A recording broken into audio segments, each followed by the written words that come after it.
Welcome back everybody, this is going to be part 14 of the I200 restoration. As you can see there, we've got quite a large hole cut out. We did this in the last video, it was only a small update because we didn't have a lot of time really over the weekend, just a few hours. So we've got a big bulk of this now cut out. So what we're going to do now is we're going to lie our floor pan section up inside there and then draw around that to create a line to cut our floor pan to size. We're then going to work up into the A-post, these splashbacks, and then into the A-post closing panels. Once we've got this into position, we'll then work into the battery tray. As you can see inside there, a lot of this stuff is a lot of flaky stuff going on in there. So while we're at this point, it just makes sense while we've got ease of access to clean all this up, get all this flaky stuff off. As you can see under there, there's a lot of rust underneath that flaky paint. So we'll get all this cleaned up and get some primer on there while we're at this point. Once we've got our floor pan in and our splashbacks and everything in here, that'll then give us a nice line to follow to create our inner chassis rails to follow that floor pan around to here. We can then start to lay the chassis legs over the top into the swan necks, and we're going to have to cut this a little bit further up because there's still a bit of rot behind here. I can feel that's still quite swollen, so we'll get up into that. I'll just take you around here. We've got into the inner wing there. We've been cleaning a little bit of this up. This all looks pretty good. There is an old section there that's been patched, and also some old repair patches here into the battery tray. All this is going to be cut out and replaced with one of Dave's panels. So I'm going to get back round there and we're going to lay our floor pan in.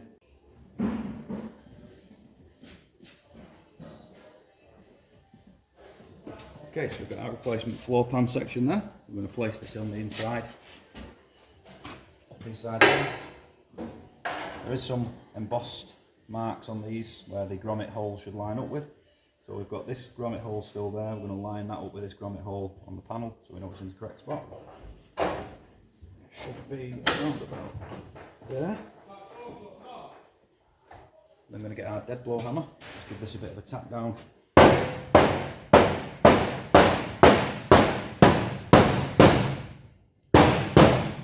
So it's in nice and tight like that. That's in a good spot now. I'm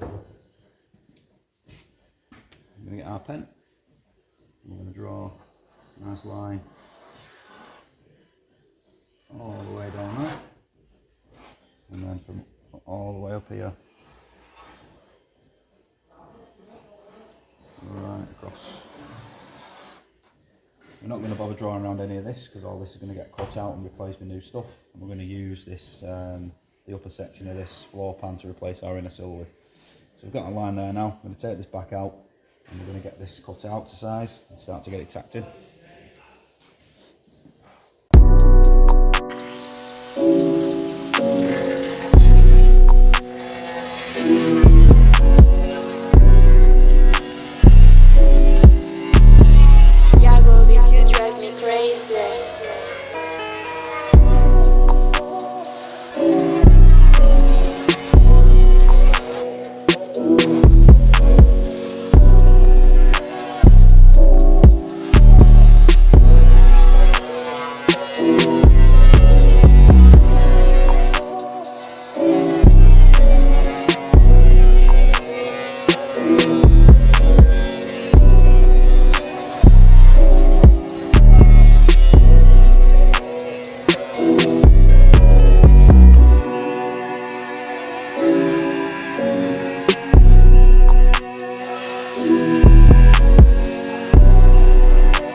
Right guys, so unfortunately I had to cut the last video a little bit short because we did actually run out of MIG gas. So it's now 3 days on since the last video, so I'm just going to add on to this now and just run it into one episode rather than splitting this up into 2 episodes, because the previous footage was too short to keep it into 1 episode. So I'm going to continue this now. This is 3 days later. I've got the MIG gas. Now as you can see, obviously the weather's took a little bit of a turn for the worst. We have got quite a lot of bare steel exposed here now. And what tends to happen is you get to start to get this flash rusting. This is actually paint, this bit, so you can ignore that, but you can see that when I wipe it. That's actually flash rust. This is paint, this is all paint, but there is some flash rust now taking place in these unprotected areas. Now we don't want to bang a load of primer on here yet, because it is going to have to be stripped back off once all the welding's done, because we want to get this underside as nice and clean as possible. So what we're going to use is phosphoric acid mixed and diluted, 30% phosphoric acid and 70% water. Now what we're going to do, we're going to give this a little coat in the phosphoric across that. We will do the whole underside of the car, everything that's unprotected. I'm going to dash a load of this on there. I'll go around and do all this properly. This is just a quick video to show you exactly what we're doing here. Just put a little bit more pressure in this bottle.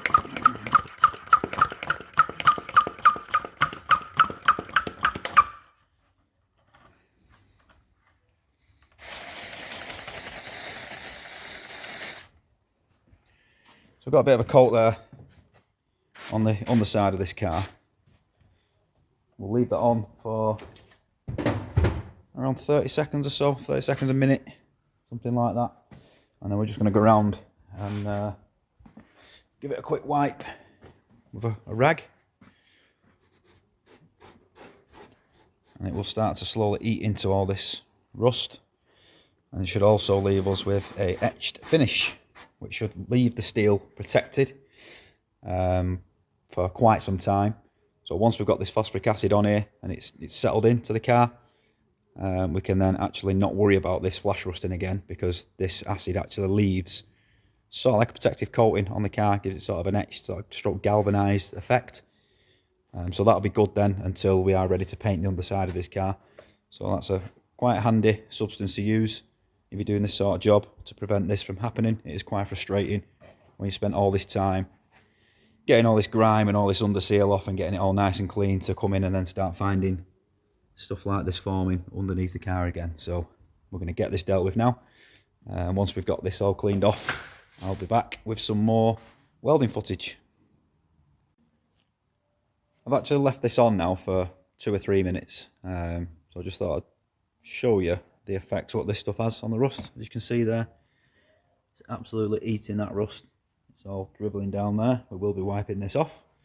So I've basically coated the whole underside of the car in this stuff, just to protect it, as I was saying earlier, so I don't have to worry about this thing happening again. I probably should have done this sooner, to be honest, but it is what it is. This will leave any of the bits of rust, see the dimples there, will start to turn black, and it's actually converting the rust. So it won't come up as clean as it was when it was first stripped off, but this is going to eat into that steel now. So it'll do it a world of good. So we know this is sort of even more protection really for the future. Once this is eaten into the steel, it's got into all these tiny little pimples that you can't even see. Originally, when you clean this back, you can't see it with the naked eye. You can only start to see this as it forms into flash rust. And then now we've sprayed the phosphoric acid on it, it will sort of start to turn black, and then you can actually see the real effects of it. So I'm going to get all this cleaned off now, give it all a good wipe, and we'll crack on. Right, so with that seen to now, we've covered all this in that phosphoric acid. We're now going to turn our attention to this. I've just put a small patch in there. What I pointed out in the last video, the floor pan, it just fell a little bit short. So I've cut a patch out of that. I've fabricated a piece to go in there and welded that in. I've tacked this on, and I've also now run the grinder around this, because this actually went up inside the other panel and overlapped. So I've tacked it in place, and I've then run a grinder up there. So this is now butted together, and I've re-tacked it. So now I'm going to run a weld all the way up here, and then we're going to grind this weld back, and then we can start to fabricate this piece of chassis, inner chassis rail, to continue on along this floor pan. Then we can get the jig back on, find our hole positions on this side. Once we've got the position of that, we can then put a sleeve inside the chassis rail, get it all welded up, fabricated, and that'll put some strength back in this side of the car. And then I can start to chop out the A-post closing panel up there, this bit. I don't want to chop any more of this out. There's not a lot of strength left in this at the moment. So this is as far as I'm willing to go with the cutting at this point until I start to put some strength back in. So we're going to get this welded up now and get it ground back.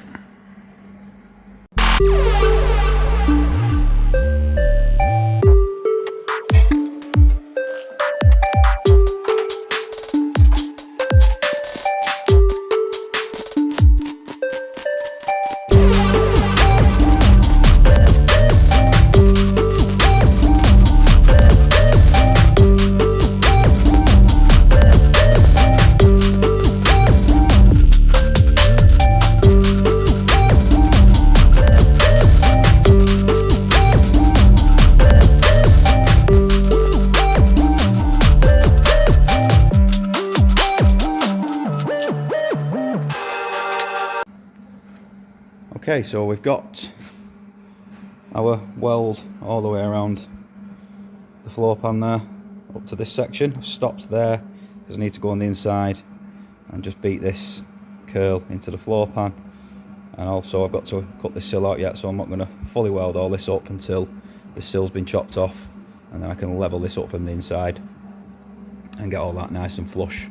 I still need to grind all this weld down, which I will be doing next. I've welded it all the way up here. As I mentioned earlier, I've cut this and seamed it and butted it up together, and then welded all this up so it's nice and flush. Not managed to get any further with the chassis rail. This is probably going to end this video for tonight. It's getting on again now for about 10:30. It's incredible how much time this can take up.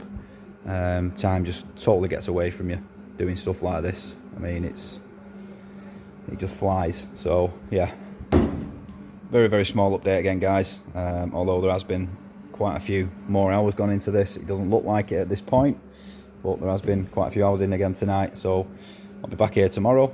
I'm going to start to get the chassis rail in, because I can't do anything now until that's in place. So the aim of the game tomorrow will be to get these made, fabricated, sleeved, and then possibly get the outers on. And I would like to get and move on into the battery tray area and the A-post closing panel. Still hours and hours and hours of work left to do on this yet, guys. It just never seems to end. I mean, the damn thing's rusting while I'm working on it, so it just sort of never ends. But we will get there in the end. We'll get this done tomorrow. So there we have it. That's going to be it again for tonight, guys. Sorry for the small update. Hopefully over the weekend I can get some real good progress in on this, and we can make, you know, some better content for you guys to watch. But for now, that's it, and I will see you on the next one.